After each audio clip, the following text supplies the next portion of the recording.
ክብር ለእግዚአብሔር ይሁን። ዛሬ የምንመለከተው ትምህርት በምን ርዕስ ነው? የተወሰደን እንዴት ማስመለስ ይቻላል?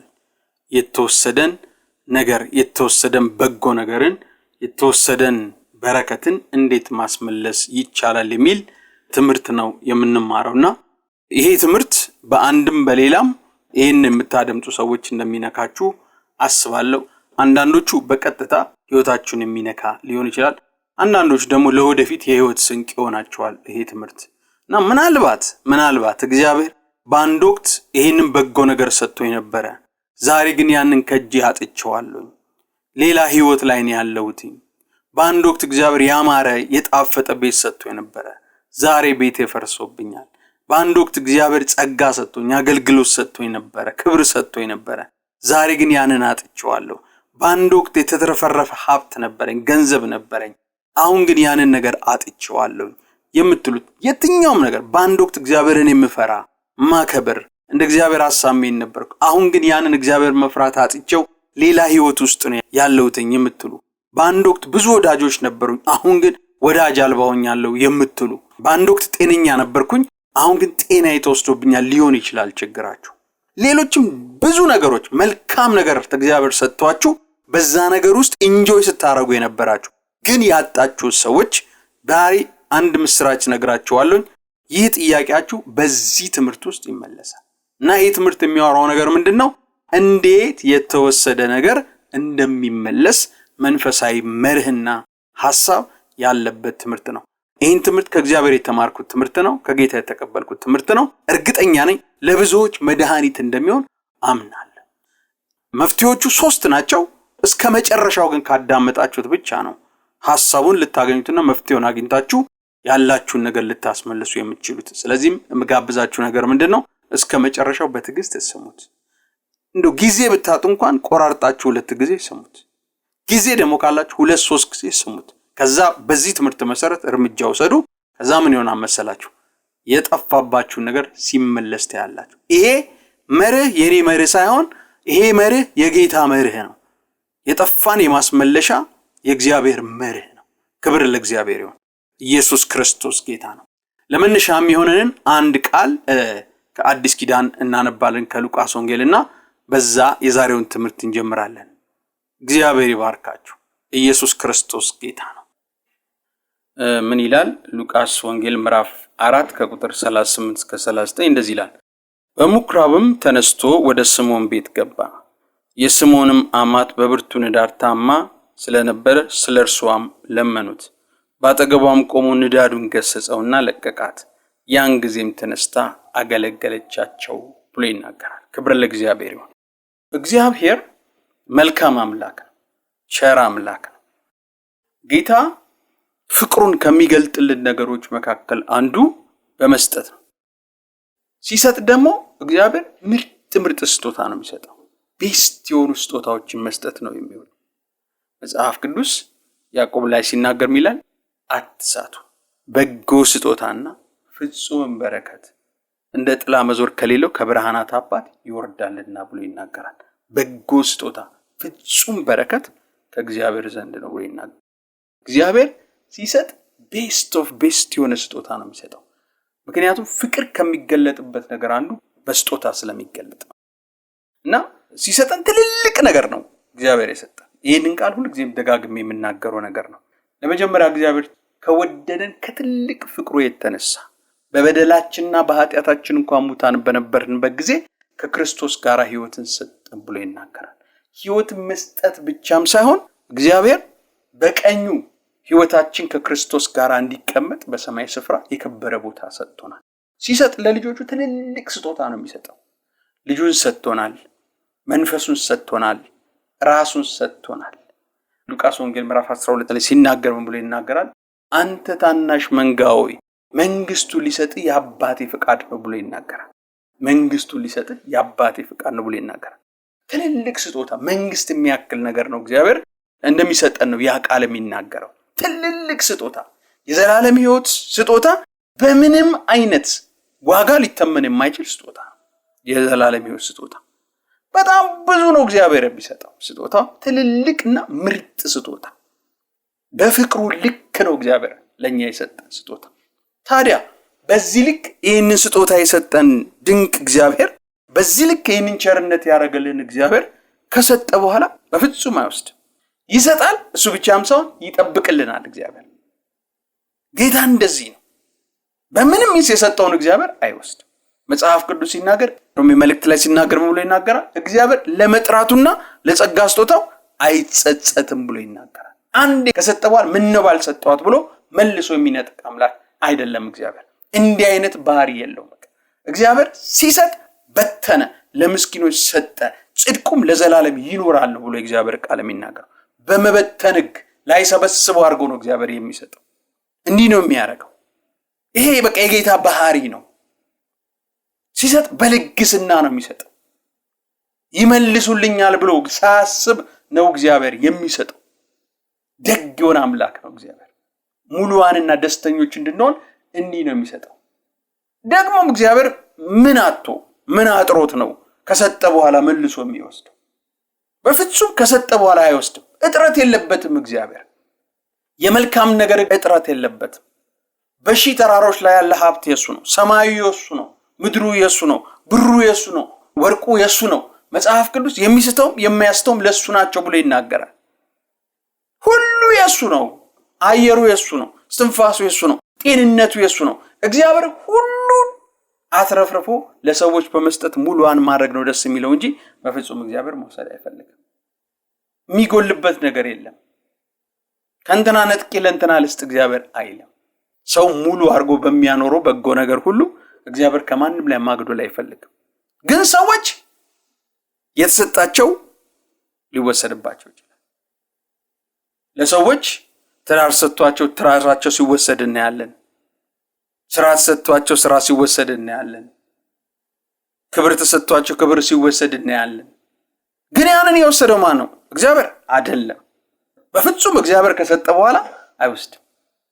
ለዚህ ነው መጽሐፍ ቅዱስ ወንድሞች ሆይ አትሳቱ፣ በጎ ስጦታ ፍጹም በረከት ከብርሃናት አባት ነው። በፍጹም እግዚአብሔርን አትጠራጠሩት። እግዚአብሔር አይወስድም። በጎና ምርጥ ነገር ነው የሚሰጠው እንጂ አይወስድም። ደግሞ ይላችሁ መስጠት ብቻ ሳይሆን ጌታ በሰጠን ነገር ላይ እየጨመረ እየጨመረ እየጨመረ ሰጥቶ በዛ ነገር ላይ ደስታችን ጣራ እስኪነካ ድረስ፣ ደስታችን ወደር እስከማይኖረው ድረስ፣ ከጣራም እስከሚያልፍ ድረስ እግዚአብሔር ያደርጋል እንጂ በፍጹም እግዚአብሔር ከሰጠ በኋላ አይወስድም። መጽሐፍ ቅዱስ ሲናገር ዮሐንስ ወንጌል ምዕራፍ 10 ላይ ሌባው ሊሰርቅ ሊያርድ ሊያጠፋ የሚመጣ እኔ ግን ሕይወት እንዲሆንላችሁ እንዲበዛላችሁ መጣሁ። ጌታ እንደዚህ ነው። ሕይወት እንዲኖረን ብቻ ሳይሆን እንዲበዛልን እንዲትረፈረፍልን ነው ጌታ ሁሌም የሚፈልገው። ለዚህ ነው መጽሐፍ ቅዱስ ሲናገር እንደዚህ ብሎ የሚናገረው አብርሃምን አንድ ሳለ ጠራሁት፣ ከዛ ምን አደረኩት ይላል አበዛሁት ብሎ ይናገራል። የጌታ ባህሪ እንኳን የሰጠን ሊወስድን ሊቅርና በሰጠን ነገር ላይ በዛው በሰጠን ነገር ላይ ተወስነን እንድንቆር አይፈልግም እግዚአብሔር። አብርሃምን ያለው እንደዛ እየባረኩ በርግጥ እባርካለሁ እኔ ያለው እግዚአብሔር በነገር ሁሉ ባለጠጎች እንድንሆን በበጎ ነገር ሁሉ ባለጠጎች እንድንሆን ነው የሚፈልገው። ለዚህ ነው ገና ሕይወትን ሲጀምር ምንድን ያለው መጽሐፍ ቅዱስ ኤፌሶን ምዕራፍ 1 ላይ ቁጥር 3 ሲናገር ይላል በክርስቶስ በሰማያዊ ስፍራ ባለ መንፈሳዊ በረከት የባረከን የጌታችን የኢየሱስ ክርስቶስ አባትና አምላክ ይባረክ ብሎ የተናገረ። በክርስቶስ በሰማያዊ ስፍራ ባለ መንፈሳዊ በረከት ሁሉ የባረከን የጌታችን የኢየሱስ ክርስቶስ አባትና አምላክ ይባረክ ብሎ ነው የሚናገረው። በሰማያዊ ስፍራ ባለ መንፈሳዊ በረከት ሁሉ ብሎ ነው የሚናገረው። በሁሉ እግዚአብሔር ሊባረክ ነው የሚወደው። ይሄ እግዚአብሔር ባህሪ ነው። ፍቅሩንና ማንነቱን ቸርነቱን የሚያሳይበት በዚህ ታላቅ ስጦታው ነው እግዚአብሔር። ክብር ለእግዚአብሔር ይሁን። ኢየሱስ ክርስቶስ ጌታ ነው። እግዚአብሔር በጥበቡ ባለጠጋ፣ በምህረቱ ባለጠጋ፣ በጸጋው ባለጠጋ፣ በማስተዋሉ ባለጠጋ፣ በግርማው ባለጠጋ ሀብታም አባት ነው ያለን። ክብር ለእግዚአብሔር ይሁን። ኢየሱስ ክርስቶስ ጌታ ነው። የሀብቱን ብዛት የምድር ቁጥሮች ተሰብስበው ሊገልጡት ፈጽመው አይችልም። ለዚህ ነው መጽሐፍ ቅዱስ ጳውሎስ ሲናገር ምንድን ያለው ፍለጋ የሌለውን የክርስቶስን ባለጠግነት ለአሕዛብ እናገር ዘንድ እግዚአብሔር ለወንጌል ጠራኝ ብሎ የሚናገር አንሰርቼብል የሆነ ነው ማለት እንዲህ ነው ሀብቱ በዚህ ቁጥር ልክ ነው ብለን መርምረን የማንደርሰው ነው እግዚአብሔር በጎነት። ስለዚህ ለሰው እግዚአብሔር ሲያደርግ እንዲህ ነው የሚያደርገው፣ ይሰጣል አይወስድም። ግን ሰዎች የተሰጣቸው ነገር ተወስዶባቸው ሊሆን ይችላል። በመግቢያ ላይ ያነበብነው የጴጥሮስ አማት ስትመለከቷት በአንድ ወቅት በራሷ ቆማ ለራሷ ብቁ የሆነች ጤናማ ሴት ነበረች። በጤንነት እግዚአብሔር የባረካት በጤንነት እንድትኖር የተጠራች ሴት ነበረች። ግን ደግሞ ይሄ ጤንነቷ ተወስዷል። ይኸውላችሁ በጤንነት ለራሷ ብቁ ሆና የቆመች ብቻ ሳይሆን ከራሷም አልፋ ለቤተሰቡ በረከት የሆነች ናት። ምግብ በመስራት ቤተሰቡን በማስተዳደር ለቤተሰቡ በረከት የሆነች ከራሷም አልፋ ደረጃ ለሌሎች በረከት ወደሚሆንበት የበረከት ደረጃ ውስጥ ያለች ነበረች። ግን ተወሰደባት። ሰበር ችግር ገባና ምን አረጋት? እችን ሴት ለራሷ የምትበቃን ሴት አልጋ ላይ አስተኛት። ለሌሎች የምትተርፍ የነበረችውን ሴት ጉንድሽ አድርጎ አልጋ ላይ አስተኛት። ምን ንዳድ የሚባል በሽታ እንዲህ ሆኗል። እና ግን ሰዎች እንዲህ ሊወሰድባቸው ይችላል። የሚወሰድባቸው ምክንያት በምክንያት እንደሆነ እናያለን። ግን ምክንያቱም ብደረድረው ባልደረድረው ምክንያቱም ማወቁ ነገሩን ለማስመለስ እንዴት እናስመልሳለን የሚለውን ነገር ለማስረዳት ያክል ነው እንጂ ዞሮ ግን ማለት የሰጠን ቸሩ እግዚአብሔር፣ ሊያበዛን የሚፈልግ የወደደ እግዚአብሔር፣ ደግ የሆነ እግዚአብሔር፣ የመጨረሻ የሚባለውን ድንቅን ስጦታ የሰጠን እግዚአብሔር፣ በጎ የሆነው እግዚአብሔር የሰጠንን ማብዛት ብቻ ሳይሆን ሲወሰድም የሚመልስልን እሱ ነው። ክብር ለእግዚአብሔር። ኢየሱስ ክርስቶስ ጌታ ነው። ያስመልስልናል ጌታ። ለጴጥሮስ አማት የተወሰደባትን ያስመልሰው ጌታ ነው። ኢየሱስ ክርስቶስ ጌታ ነው። በመጨረሻ ላይ እንዲህ ነው የሚሆነው። በቃ ይመለሳል። የተወሰደባችሁ ነገሮች ይመለሳል፣ በሙሉ ይመለሳል። እማወራውም እንዴት እንደሚመለስ ነው። ግን ሳይወሰድም እኮ ሁሌም እየጠበቁ እየጨመሩ መሄድ ይቻላል። የጌታን ፕሮግራም እንደሱ ነው። ግን ደግሞ ኢንኬዝ ሰበር ችግር ገብቶ ነገሩን ከወሰደው ያም ቢሆን ደግሞ ይመለሳል። ግን በምን ምክንያት ነው ሰዎች የሚወሰድባቸው የተሰጣቸው ነገሮች ብትሉ፣ አንደኛ የሚወሰድባቸው ምንድነው መሰላችሁ? ማድረግ የሚገባቸውን ነገር ማድረግ ባቆሙ ጊዜ። ማድረግ የሚገባቸውን ነገር ማድረግ ባቆሙ ጊዜ የዛን ሰዓት ላይ ነገሮች ሊሰረቁና ሊወሰዱ ይችላል። ሁል ጊዜ እግዚአብሔር የሆነ በጎ ነገር ከሰጣችሁ በኋላ አዳምን ባለው መልኩ ነው እግዚአብሔር ሁሉም የሚላችሁ። ከሰጣችሁ በኋላ እግዚአብሔር ለአዳም ኤደንን ገነት አሰማምሮ ውብ አድርጎ አሟልቶ ሰጠውና እንደዚህ ብሎ ተናገረው፣ ትጠብቃትና ትንከባከባት ዘንድ ብሎ አለው። ኤደን ገነትን ትጠብቅና ትንከባከብ ዘንድ አለው። በመጠበቅ ክፉ መጥቶ እንዳይሰርቀው ማለት ነው። በመንከባከብ ደግሞ ማስዋብ ማለት እያስዋበ ፍሬያማ እያረገ እያበዛ እንዲሄድ። ሁሌም እግዚአብሔር እንደዛ ነው የሚያደርገው። ስጦታ ይሰጣችሁና ከስጦታ በኋላ እንደዚህ ብሎ ይላችኋል፣ ትጠብቁትና ትንከባከቡት ዘንድ። እግዚአብሔር ቤተሰብ ይሰጥና ቤተሰብን ምን አድርጎ ይላል? ትጠብቁትና ትንከባከቡት ዘንድ። ትጠብቁት ዘንድ እንዳይፈርስ ውበቱን ጠብቆ እንዲቀጥል ነው። ትንከባከቡ ዘንድ ደግሞ ምንድነው? በመንከባከብ ቤተሰብ ውስጥ የሚጠበቀውን በረከት እንድታመጡ መልካም ነገር እንድታመጡ ማለት ነው። እግዚአብሔር ጸጋ ስጦታ ይሰጥና አገልግሎት ይሰጥና ትጠብቀውና ትንከባከበው ዘንድ ይላል።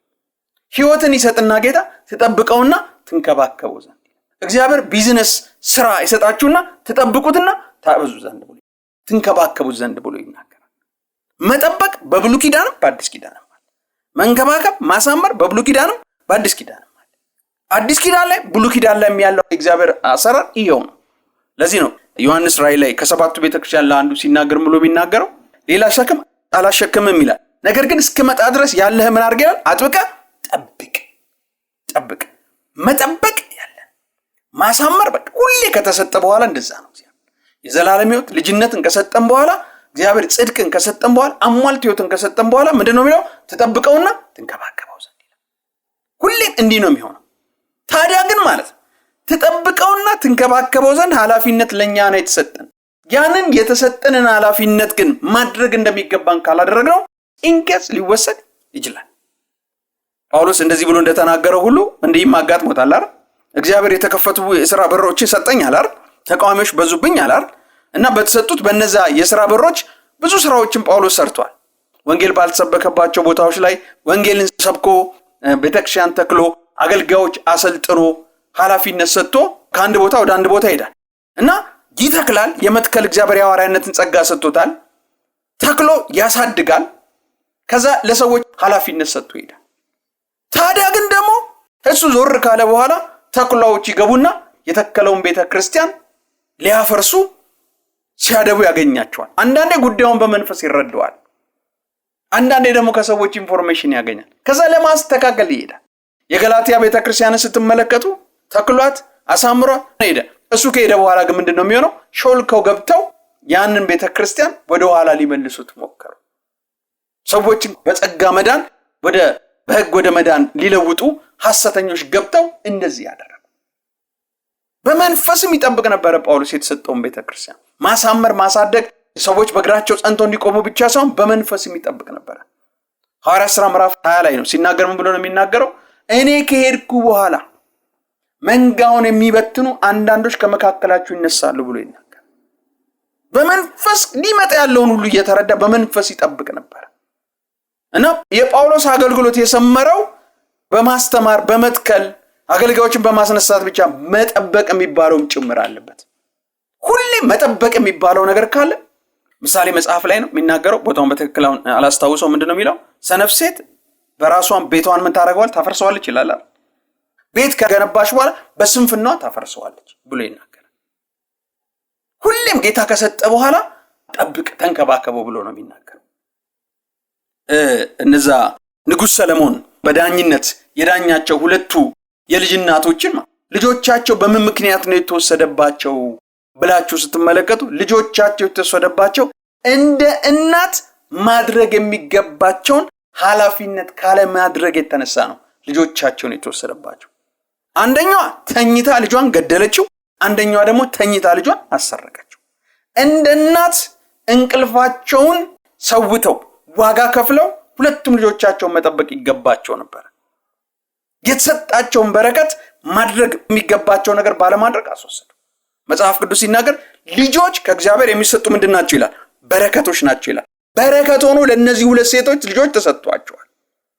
ወደፊት ለምድር በረከት የሚሆኑ አሳድገው አብቅተው በረከት የሚያደርጓቸው ለእነሱም ጧሪና ቀባሪ የሚሆኗቸውን በረከት የሚሆኗቸውን አቅማቸው በደከመ ጊዜ እነሱን የሚረዷቸው ልጆች ሰጥቷቸዋል። ነገር ግን ይሄ ነገር የሚከናወነው እነሱ ምን ሲያደርጉ ነው? ሲንከባከቡና ከክፉ ሲጠብቁት ነው። ግን እንደ እናት ማድረግ የሚገባቸውን ነገር ትተው ሁለቱም የራሳቸውን ጥቅም አስቀድመው ማድረግ የሚገባቸውን ባለማድረግ ምክንያት ከሁለቱም ምን ሆኗል? ልጆቻቸው ተወስዶባቸው። ሰለሞን ያው በጥበብ ዳኝነቱ መመለስ ለሚገባው እንዲመለስ ቢያደርግም ግን ኦልሬዲ ይዛው ብትሄድስ ቆየው። ሰለሞን ጋር ባትቀርብ ሌሊት ስትነሳ ልጇ ሞቶ ስታገኝ ቀየረች። ልጄ ነው ባትል ይዛ ሌሊት ብትጠፋ አታገኘውም ነበር።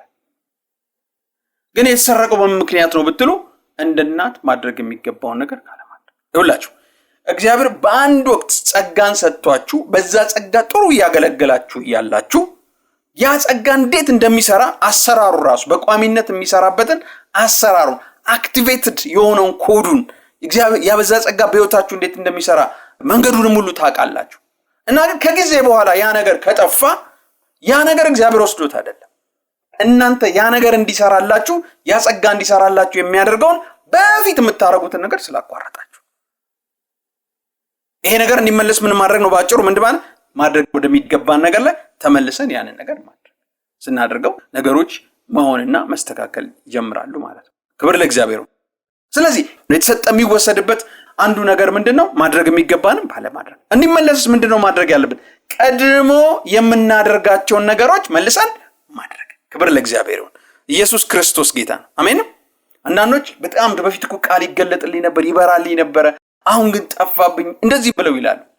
ባጭሩ ያ ነገር አክቲቬት ሆኖ እንዲሰራ በፊት ምንድን ነበር የምታረግ የነበረው ብሎ መጠየቅ።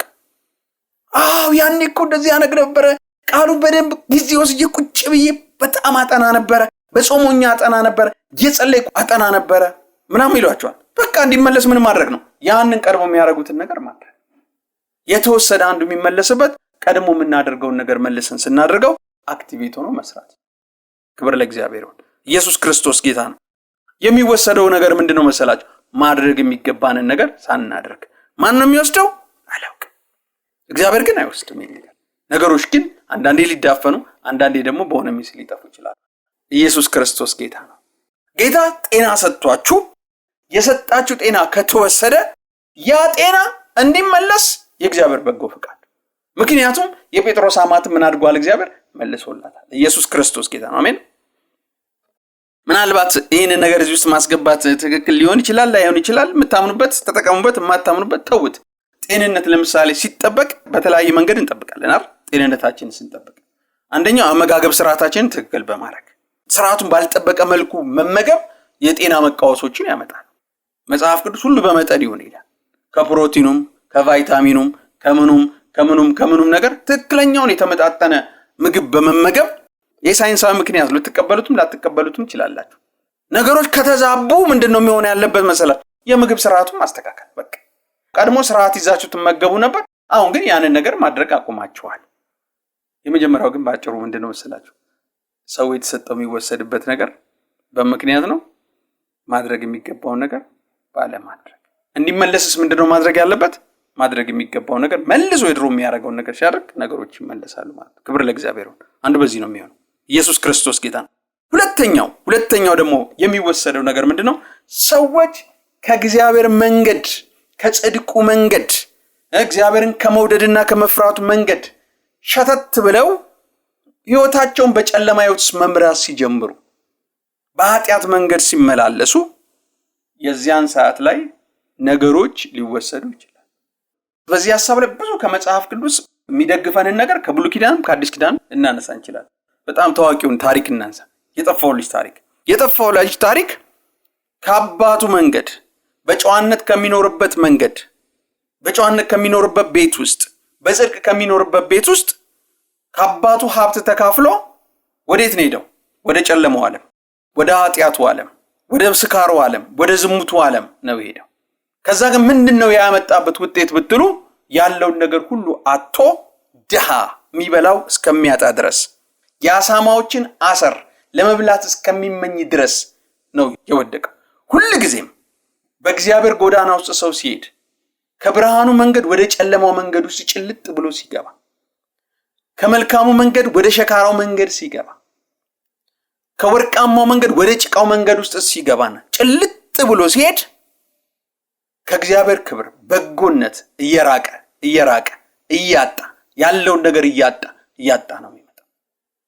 ሁሌም የእግዚአብሔር በጎነት አክቲቬትድ ሆነው የሚሰሩት በእግዚአብሔር መንገድ ውስጥ፣ በእግዚአብሔር ብርሃን ውስጥ በቋሚነት ስንመላለስ እንዲህ የሚሆነው። ብሉይ ኪዳን ላይ አንድ መጽሐፍ አለ፣ መጽሐፈ መሳፍንት የሚለው።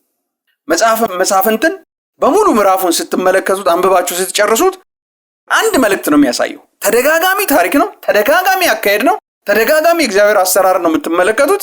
ያንን ክፍል በአጭር አረፍተ ነገር ጭምቅ አርጋችሁ በአጭር ጭብጥ ስትገልጡት እንደዚህ ነው የሚለው መጽሐፉ ማለት ነው። እስራኤላውያኖች እግዚአብሔርን እያመለኩ ሲኖሩ እግዚአብሔር በመካከላቸው ይኖራል፣ ይባርካቸዋል፣ በበረከት ላይ በረከት ይሰጣቸዋል፣ በዙሪያቸው ካሉት ጠላቶች በላይ ያረጋቸዋል፣ በዙሪያቸው ያሉትን ጠላቶች ከነሱ በታች እንዲገዙና እንዲገብሩላቸው ያደርጋል። ከዛ ድንገት ደግሞ ሸተት ይሉና እግዚአብሔርን ይተውና ጣዖታትን ማምለክ ይጀምራሉ። የእግዚአብሔርን ስርዓት መርሳት ይጀምራሉ። ያ ደግሞ ሲሆን እግዚአብሔር ምን ያደርጋቸዋል? ለጠላቶቻቸው፣ ከነሱ ለሚያንሱ ጠላቶቻቸው እንኳን ሳይቀር አሳልፎ ይሰጣቸዋል። ከነሱ የሚያንሱ፣ በቁጥርም የሚያንሱ፣ በኃይልም የሚያንሱ ጠላቶቻቸው መጥተው ይወሯቸዋል፣ ያሸንፏቸዋል፣ ይማርኳቸዋል፣ ልጆቻቸውን ይወስዳሉ። አንዳንዶቹንም ደግሞ ምን ያደርጋል? ከነሱ በታች ገባሪዎች አድርገው ይገዟቸዋል።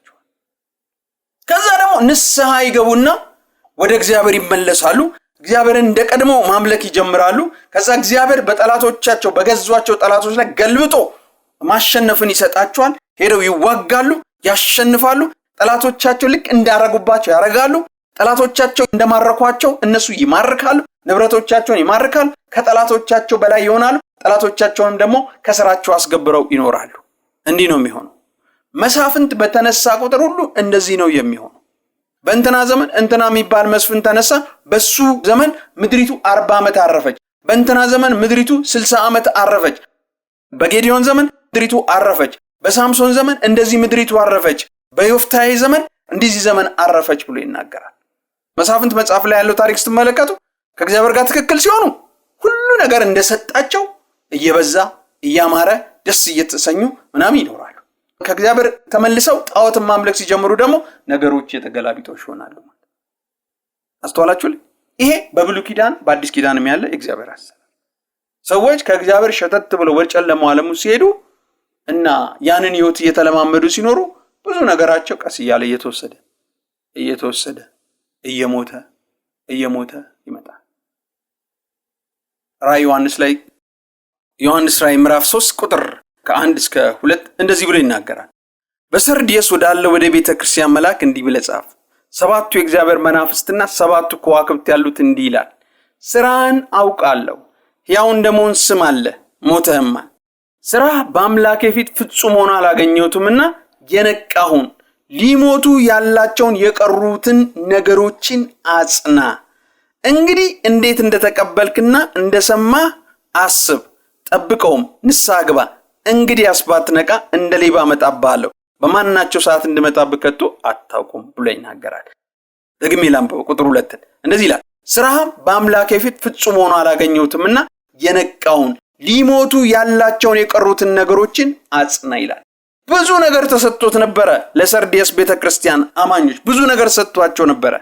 ከነሱ መካከል ግን አብዛኛዎቹ ምን አይነት ህይወት ነበራቸው? ያላቸው ነገር እየጠፋ እየሞተ በጣም ጥቂት ነገር ብቻ ነበር የቀራቸው። በምን ምክንያት ነው ይሄ ቃል የሚናገረው? ንስሐ ግቡ ነው አይደል የሚላቸው? ምክንያቱም በቃ በጨለማ ህይወት መመላለስ ጀምረዋል። በኃጢአት ህይወት መመላለስ ጀምረዋል። በጭቃው ህይወት ውስጥ መመላለስ ጀምረዋል። ከዛ ያ ያላቸው ነገር እየተወሰደ እየሞተ በቃ የመጨረሻ ሙሉ ለሙሉ ከክርስቶስ ቤት ውስጥ ቁርጥ ብለው ሊጠፉ የመጨረሻ ደረጃ ላይ ሲደርሱ ነው ጌታ ጣልቃ የገባውና ተመለስ ብሎ ያለው። ማለት ምንድነው? ሊሞቱ ያሉ ጥቂት ነገር ብቻ አለ። እነሱ ላይ ተንጠልጥለህም ቢሆን ተመለስ። አለበለዚያ ግን ትንሽ ከቆየህና በዚህ ህይወት ውስጥ ከቀጠልክ ምንድነው የሚሆነው? ሙሉ ለሙሉ ምን ታደርጋለህ ነው? ትሞታለህ። ስለዚህ መመለሻው መንገድ ምንድነው ብሎ ነው የተናገረው? ንስሐ ግባና ተመለስ። ተመልከቱ፣ የሰርዲየስ ቤተክርስቲያን ሰዎች የሆነ ነገር እግዚአብሔር ሰጥቷቸው ነበር። በጎ ነገር እግዚአብሔር ሰጥቷቸው ነበር። ጸጋን ሰጥቷቸው ነበር። ህይወትን ሰጥቷቸው ነበር። ይሄን የሰጣቸው ህይወት ግን ምንድነው? በተሳሳተ መንገድ በመሄድ እግዚአብሔር በማይከብርበት መንገድ በመሄድ ምን ሆናል? ነገሮች እየሞቱ ወደ እንደዚህ አይነት ሁኔታ ውስጥ ገብተዋል። አስተዋላችሁልኝ? ምንድነው ያስወሰዳቸው ብትሉ ኃጢአት፣ የጨለማ ህይወት ልምምድ ይሄን ነገር ያደረገው ማለት ነው። ግን እግዚአብሔር ይባረክ። ለጴጥሮስ አማት ጤንነቷን የመለሰ ጌታ ለነዚህ በራሳቸው መንገድ ሄደው ነገራቸው ለተወሰደባቸው ለሰርዲየስ ቤተክርስቲያን ነገሮች ወደ ቀድሞ ሁኔታቸው እንዲመለስላቸው ምክርም ጥበብም መንገድም አሰራርም እግዚአብሔር እያሳያቸው ነው ያለው፣ እየተናገራቸው ነው ያለው። ምን ብሎ? ሊሞቱ ያሉትን ጥቂትን ነገር አጽና። ይሄ ነገር እንዲመለስልና ወደ ቀድሞ ነገሩ የቀድሞ ነገር እንዲታደስ ምን አድርግ ነው ያለው? ንስሐ ግባ እና ከዛ ምን አድርግ? ተመለስ። ወደ ቀድሞ ነገር ተመለስ። የዛን ሰዓት ላይ ነገሮች ትክክል ይሆናሉ እያለ ነው የሚናገረው። ክብር ለእግዚአብሔር ይሁን። ኢየሱስ ክርስቶስ ጌታ ነው። አሜን ነው። ጌታ የተወሰደብን ተወስዶ እንዲቀር አይፈልግም። በኃጢአት መንገድ እንኳን ተከዶ ነገሮች የተወሰደ ከሆነ መመለሻውን የፍቅር መንገዱን እኮ እግዚአብሔር እዚህ ጋር እያሳየን ፍቅሩን ነው እኮ በሌላ መልኩ እየገለጸ ያለው። ተወስዶብሃል፣ በአንድ ወቅት ሰጥቼ ነበረ፣ ይሄ ነገር ተወስዶብሃል፣ እንዲመለስልህ እየጸለይክ ነው ያለው። ግን የተወሰደብህ በዚህ መንገድ በመሄድ ምክንያት ነው። እንዲመለስ ይሄን ነገር አድርግ። ምን አድርግ ነው? ንስሐ ግባና። ክብር ለእግዚአብሔር ይሁን። ንስሐ በመግባት ሰዎች ሲመለሱ እንደዚህ ነው። አሜን። አንድ ወዳጅ ነበረንና ይህ ወዳጃችን እኔ እንዲሁም በቃ በህይወት ምሳሌ ማድረገው ነበረ። ሲጸልይ ራሱ እግዚአብሔር እንደሱ እግዚአብሔር መፍራት ስጠኝ እያልኩ የምጸልይበት ጊዜ ነበር፣ ወደ ጌታ የመጣው ጊዜ ማለት ነው። እና ይሄ ጓደኛችን ዘማሪ ነው። መዝሙር እግዚአብሔር ይሰጠዋል። በቃ ከእግዚአብሔር ውጪ ሌላ ቋንቋ የለውም። እስቲ ወንጌልን መስክር ምናምን ነው የሚለው፣ ወይ ደግሞ ሰብሰብ ብለህ ካልችን ቃል እስቲ ዛሬ ጌታ ሰጥቶኛል ላካፍላችሁ ነው የሚለው፣ ወይ ደግሞ እስቲ እንዘምር ይላል እና እግዚአብሔርን መውደዱ ለእግዚአብሔር መሰጠቱ እንደገና ደግሞ እግዚአብሔርን እንድናውቅ የሚያደርገው ጥረት በጣም ደስ ይለኝ ነበር እና እግዚአብሔርን ደግሞ በጣም ነው የሚወደው በጣም ነው የሚፈራው እና እኔ እንደራሱ እንደ ምሳሌ አድርጌው እግዚአብሔር ሆይ እባክህን እንደሱ አንተ እንድፈራ አድርገኝ ብዬ ጸለይኩባቸው ጊዜ ነበር። ግን ይሄ ሰው አንድ ቀን የሆነ ዘመን ላይ ጭልጥ ብሎ ወደ ዓለም ሄደ። የሚገርመው ከእግዚአብሔር መዝሙር እየተቀበለ በአብያተ ክርስቲያን ዘንድ የሚታወቁ መዝሙሮች አሉት በጣም የሚታወቁ የሚዘመሩ ማለት ነው እና በቃ ጭልጥ ብሎ ሌላኛው ዓለም ውስጥ ገባ ማለት ነው። እና ግን በኋላ እግዚአብሔር ተመለሰ ከብዙ ጊዜ በኋላ ተመለሰ። የሆነ ጊዜ መንገድ ላይ ተገናኘና ከብዙ ያው እሱም ተራርቀናል እና ተገናኘንና ሲቆና በእናትህ ዘጋው ቁጭ ብለን በዚህ አጋጣሚና እንጫወት ተባብለን ካፌ ቁጭ ብለን ስንጫወት ነገሬን በቃ ሲመለስ እግዚአብሔር ያደረገልኝ ግን እንደቀድሞዬ ነገሬ ተመለሰልኝ። እንደቀድሞዬ ከጌታ መዝሙር እቀበላለሁ ያለሁበትን ቤተክርስቲያን ኳየር መራለሁ ጌታ በቃ ነገሮችን ሁሉ መልሶልኛል ብሎ አለ ማለት። ክብር ለእግዚአብሔር ይሁን። መመለስ ሲሆን እግዚአብሔር እንዲህ ነው የሚያደርገው። ግን ጭልጥ ብሎ ሲኬድ ደግሞ እንደዛ ነው የሚሆነው። እግዚአብሔር ከሰጠ በፍጹም አይወስድባችሁ። ከተወሰደ በማስተት ነው የሚወሰደው በእኛው ስተት ነው የሚወሰደው። ግን ደግሞ እግዚአብሔር ተወሰደ ብሎ ምንድነው በቃ የራሱ ጉዳይ ነው ብሎ አይተወንም። እንዲመለስልን ይመጣና ምንድን ያደርጋል? የተወሰደበት በዚህ ምክንያት ነው። ይሄ ነገር እንዲመለስልን ይሄን ነገር አድርግ፣ ንስሐ ግባ፣ ተመለስ። ስትመለስ ነገሮች ይመለሳሉ ብሎ እግዚአብሔር ይናገራል። ይሄ የብሉይ ኪዳንም የአዲስ ኪዳን የእግዚአብሔር አሰራር ነው። ክብር ለእግዚአብሔር ይሁን። እግዚአብሔር ደግ ነው፣ ቸር ነው። ከሰጠ አይወስድም። ከተወሰደብን ግን እንዲመለስልን ጌታ ይረዳናል። ለጴጥሮስ አማት ነገሯ እንዲመለስ ያደረገ ጌታ በኢየሱስ ክርስቶስም ለእናንተም የተወሰደባችሁ ነገር እንዲመለስ በኢየሱስ ስም ያድርግ። ኢየሱስ ክርስቶስ ጌታ ነው። ይኸው ትዳር መስረታችሁ ባል እንኳን ተወስደባችሁ ከሆነ እግዚአብሔር ይመልሰዋል። ኢየሱስ ጌታ ነው። ሚስት እንኳን ተወስዳ ከሆነ እግዚአብሔር ይመልሳል። ጤንነት ተወስዶ ከሆነ እግዚአብሔር ይመልሰዋል። ጸጋ ተወስዶ ከሆነ እግዚአብሔር ይመልሰዋል። ኢየሱስ ክርስቶስ ጌታ ነው። በምን መንገድ ይመልሰዋል? በመመለስና በንስሐ እግዚአብሔር ይመልሰዋል። ክብር ለእግዚአብሔር ይሁን። ኢየሱስ ክርስቶስ ጌታ ነው። የተወሰደ የሚወለሰው በዚህ ነው። ሁለተኛ ምክንያት የመጨረሻና ሶስተኛ ምክንያት ልንገራችሁና ልጨርስ አጠር አድርጌ ማለት ነው። የሉቃስ ወንጌል ላይ ያነበብነው የጴጥሮስ አማት ኢየሱስ ክርስቶስ ጤንነቷ እንዲመለስላት ምንድነው ያደረገው ብትሉ መጽሐፍ ቅዱስ ሲናገር ብሎ ይናገራል። ንዳዱን ምን አደረገው ይላል? ገሰጸው። ንዳዱን ገሰጸው። ይውላችሁ አንዳንድ ነገር የሚወሰደው ሰው ኃጢአት ሰርቶም አይደለም፣ ማድረግ የሚገባውንም ነገር ባለማድረጉ ምክንያት አይደለም። አንዳንድ ጊዜ በመንፈሳዊ ውጊያ ከዲያብሎስ በሚሆን ጥቃት ነገሮች ሊወሰዱ ይችላል። ኃጢአት አልሰራም፣ ማድረግ የሚገባውን ነገር አላደረገም። አንዳንድ ጊዜ ግን እንዲህ አይነት ነገሮች የሚከሰቱበት ሁኔታዎች አሉ። መጽሐፍ ቅዱስ የጴጥሮስ አማት ኃጢአት ሰርታ ነበር የሚል አይነግረንም። ጌታ ያንን ለመናገር ይሄ ነገር የመጣባት ከኃጢአት ምክንያት ነው ለማለት ምንም ጌታ ግድ አይለው ያንን ለማለት ይላል። ምክንያቱም ከዚህ በፊት ብሎ ስለሚያውቅ ማለት ነው። ያ ከ38 ዓመት ጀምሮ ሽባ የነበረውን ሰው ከፈወሰው በኋላ ቤተ መቅደስ ላይ አገኘውና ምን ብሎ ነው የተናገረው? አሁን ድነሃል፣ ከዚህ የሚብስ እንዳይደርስብህ ግን ደግመህ ኃጢአትን አታድርጋለህ። ምክንያቱም ያ በሽታ የመጣበት ምክንያት ስለሆነ ነው፣ በኃጢአት ምክንያት ስለመጣበት ያንንም ነገር የተናገረው። የጴጥሮስ አማትን እንደዛ ማለት ይችላል፣ ግን አይደለም። ነገሩ የመጣባት ከኃጢአት ምክንያት አይደለም፣ ማድረግ የሚገባትን ነገር ባለማድረግ አይደለም የመጣባት። ከጠላት የመጣ በሽታ ነው። አልጋ ላይ ያስተኛል። ድንገት የተከሰተ የጠላት ውጊያ ያመጣው ችግር ነው። ይሄን ችግር ታዲያ ግን ጌታዬንን ለመመለስ ምንድነው ያደረገው ብትሉ ገሰጸው ብሎ ነው የሚናገር። ንዳዱ ምን አደረገው ይላል? ገሰጸው ይላል። ማዕበሉ ምን አደረገው ይላል? በሌላ ስፍራ ላይ ገሰጸው ይላል። ኢየሱስ ክርስቶስ ጌታ ነው። ጤንነቷን የመመለሰላት በምንድነው? በመገሰጽ ነው የመለሰው።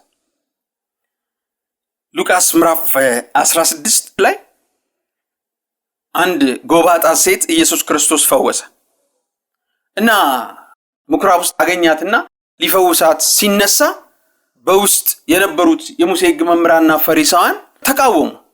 በሰንበት እንዴት ይፈውሳታል ብለው ማለት። ከዛ ጌታ ኢየሱስ ፈወሳት። ግን ሲፈውሳት አንድ የሆነ ቁም ነገር ተናግሮ ነው፣ አንድ ጠቃሚ ነገር ተናግሮ ነው የፈወሳት። እንደዚህ ብሎ ነው የተናገረው። እቺ የአብርሃም ወገን ሆና ሳለ ዲያብሎስ 18 ዓመት በድጋም በሽታ እንዲህ አግብጧት ሳለ በሰንበት እንዴት አትፈወስም ትላላችሁ ብሎ ጌታ ኢየሱስ ክርስቶስ ዳሰሳት፣ ከድካሟ ምን ያረገች ዳነችና ቀና አለች፣ ከጉብጥናዋ ተፈወሰች። እና ሲናገር ምንድን ያለው? እቺ የአብርሃም ዘር ሆና ሳለ ዲያብሎስ 18 ዓመት በድካም በሽታ እንዲህ ሲያጎብጣት እናንተ በሰንበት አትፈወስም ትላላችሁ? ይኸውላችሁ እግዚአብሔር ለሚያመልኩት ለአይሁዶች ለአብርሃም ዘሮች ጤንነትን እንጂ በሽታን በፍጹም ፕሮግራም ውስጥ አልከተተባቸው።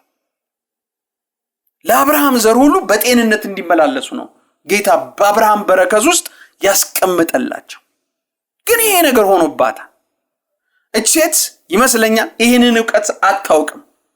ይህንን የእግዚአብሔርን ዕውቀት አታውቅም፣ አሰራር አታውቅም። ለአብርሃም ዘሮች ጤንነት እንጂ በሽታ እግዚአብሔር በፕሮግራም ውስጥ እንዳልከተተ አታውቅም።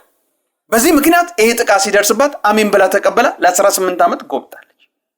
ይሄ ነገር የመጣባት አሁንም እላችኋለሁ 38 ዓመት ሽባ እንደነበረው ሰው አይደለም የመጣባት።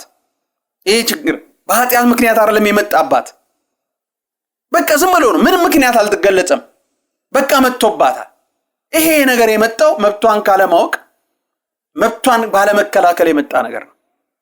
ይኸውላችሁ ለአዲስ ኪዳን በክርስቶስ ላመኑ ሰዎች በመገረፉ ቁስል ተፈውሳቸዋል። እጆቻቸውን በደዌ ላይ ጭናሉ፣ እነሱም ይፈወሳሉ። ለአንዳንዶችም የመፈወስ ስጦታ ሰጣቸው። እንደገናም ደግሞ ፈውስ የልጆች እንጀራ ነው፣ የልጆችን እንጀራ ለውችሎች መስጠት እያለ ለአዲስ ኪዳን አማኞች በክርስቶስ ላመኑ ይሄ ሁሉ የፈውስና በጤንነት የመኖርን በረከት ሰጥቷቸው። ለአብርሃምም ዘር እንደዛው ነው። በምድረ በዳ ሲጓዙ ለነበሩ ሰዎች እግዚአብሔር እንደዛ ነው ያደረገላቸው።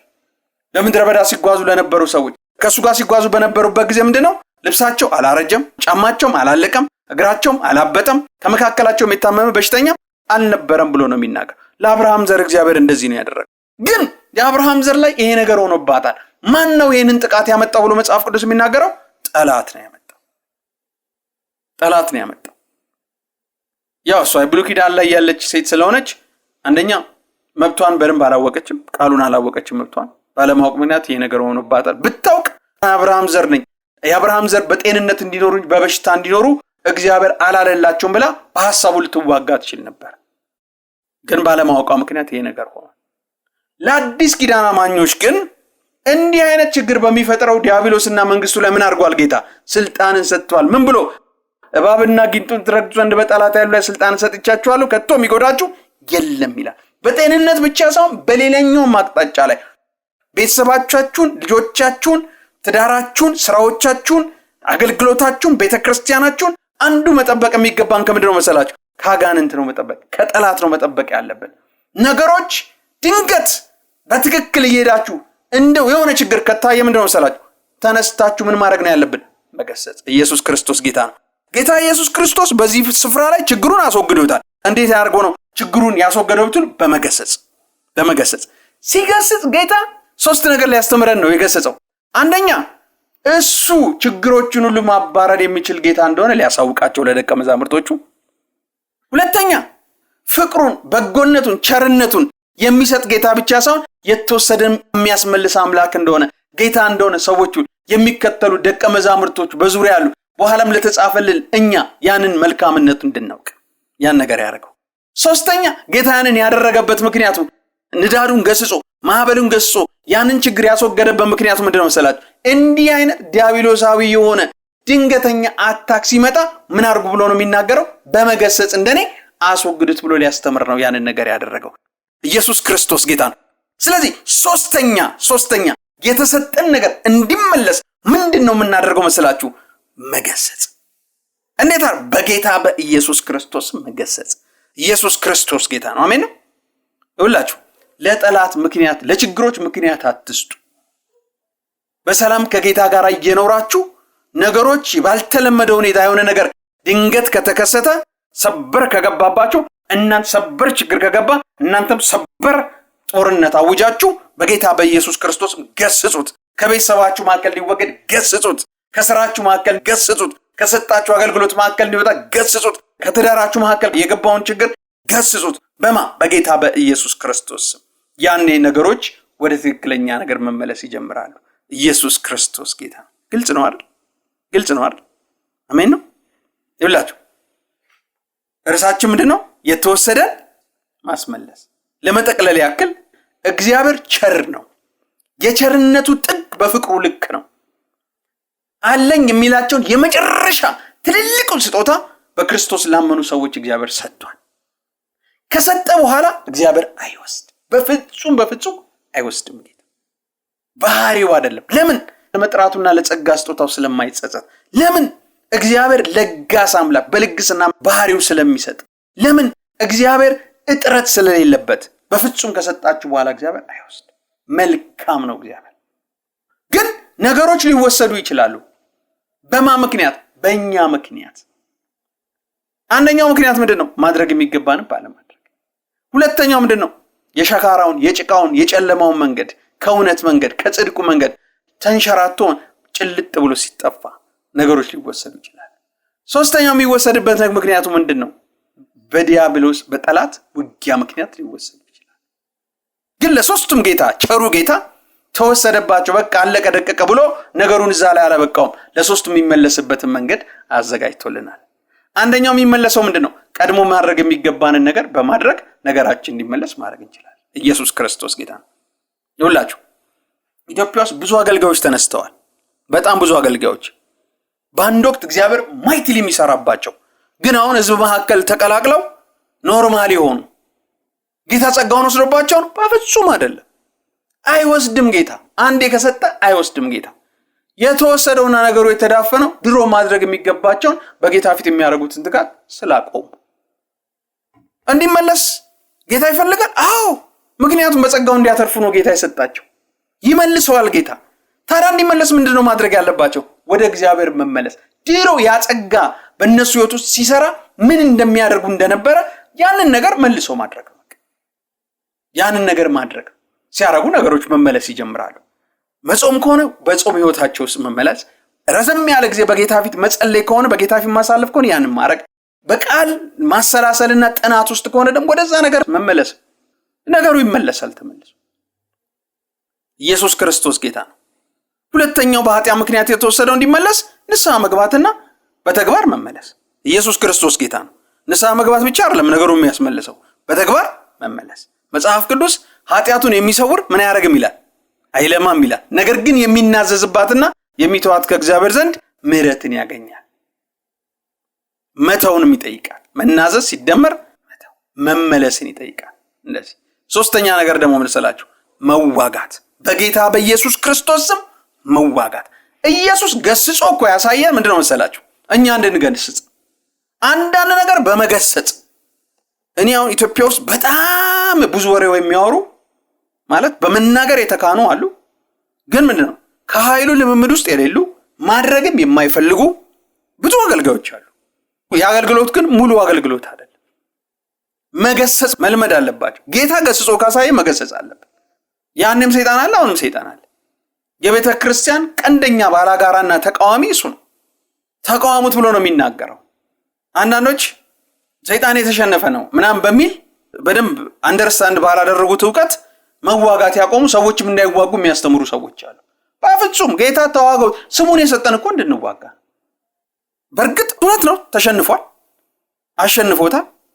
የተሸነፈ ነው። ግን የተሸነፈ ነው ብቻ ብለህ ተወው አይደለም የሚለው፣ ገስጽ ነው የሚለው መጽሐፍ። ጸንታችሁ በእምነት ምን አድርጉት ነው የሚለው? ተቃወሙት ብሎ ነው የሚለው። ተቃወሙት። ቤተ ክርስቲያን ውስጥ ችግር ሲፈጠር ዝም ብለህ አትመልከቱ፣ ተቃወመው። ኢየሱስ ክርስቶስ ጌታ ነው። ክብር ለእግዚአብሔር ይሁን። አንድ ምስክርነት ልንገራችሁና እንጨርስ። አንድ የእግዚአብሔር ሰው ሁሉ ጊዜ ይርኩ እዛ ቤተክርስቲያን አገለግላለሁ አሉ እና ግን ሁሌም እዛ ቤተክርስቲያን ሲሄድ ተፈትቼ አላገለግልም፣ ቃል ስሰብክ ግድግዳ ላይ ነጥሮ ነው ወደኔ የሚመለሰው። ሁሌም ሰው ግን ጥሩ ነው፣ ሊሰማኝ ይወዳል አሉ። ግን ውስጣቸው ቃሉ አይገባም። ደግሞ ይጋብዙኛል። እንደዚህ ነው የሚሆነው።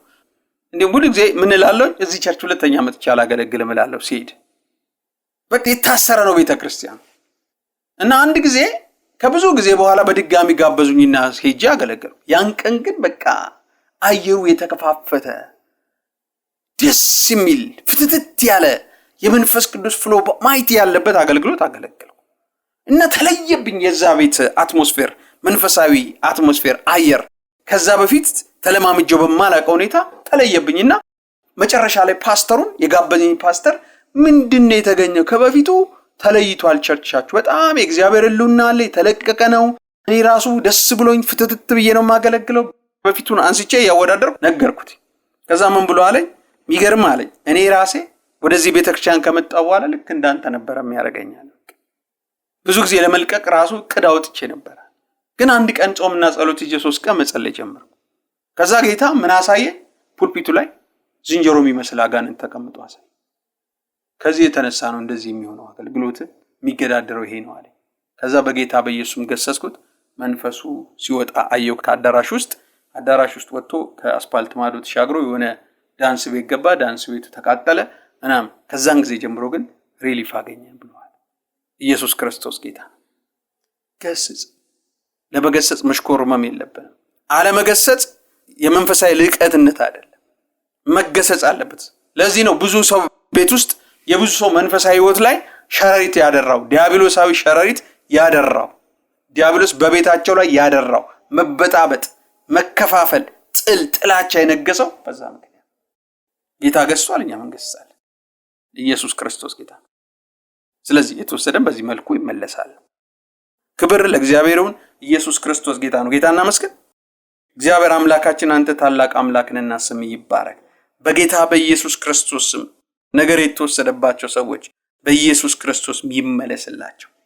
እግዚአብሔር አምላኬና መድኃኒቱ አንተ ቸርነ ሰጣት ወስድም እግዚአብሔር አምላክ አትሳቱ በጎ ስጦታ ፍጹም በረከት እንደ ጥላ መዞር ከሌለው ከብርሃናት አባት ካንተ ዘንድ እንደሚወርድ ቃል ይናገራልና ጌታ እግዚአብሔር ሆይ ጌታ ወሰደብኝ የሚሉ በተሳሳተ አመለካከት እግዚአብሔር አምላክ ሆይ አንተን በልባቸው የሚያምኑ አልፎም በአፋቸው የሚናገሩ በዚሁ ቀት እግዚአብሔር ነገራቸውን ልባቸውን አመለካከታቸውን ስለምታስተካከል ስም ይባረክ ደሞም የተወሰደባቸው ጌታው እንዲመለስላቸው ለጴጥሮስ አማት የረዳት ጌታው በአንድ ወቅት ለሌሎች ይተርፉ የነበሩ ሰዎች ዛሬ ግን እግዚአብሔር አምላክ ለራሳቸው መሆን ያልቻሉ ወደ ቀድሞ ክብራቸው ጌታው በእነዚህ እግዚአብሔር መንገዶች ስለምትመልስላቸው ስም ይባረክ ጌታ እግዚአብሔር ወደ ቀድሞ ደስታ ህይወታቸው ስለምትመልስላቸው አመሰግናለሁ ትዳር የተወሰደባቸው ትዳር ይመለስላቸው ጤንነት የተወሰደባቸው ጤንነት ይመለስላቸው እግዚአብሔር ጸጋ የተወሰደባቸው ጸጋቸው ይመለስላቸው አገልግሎት የተወሰደባቸው አገልግሎት ይመለስላቸው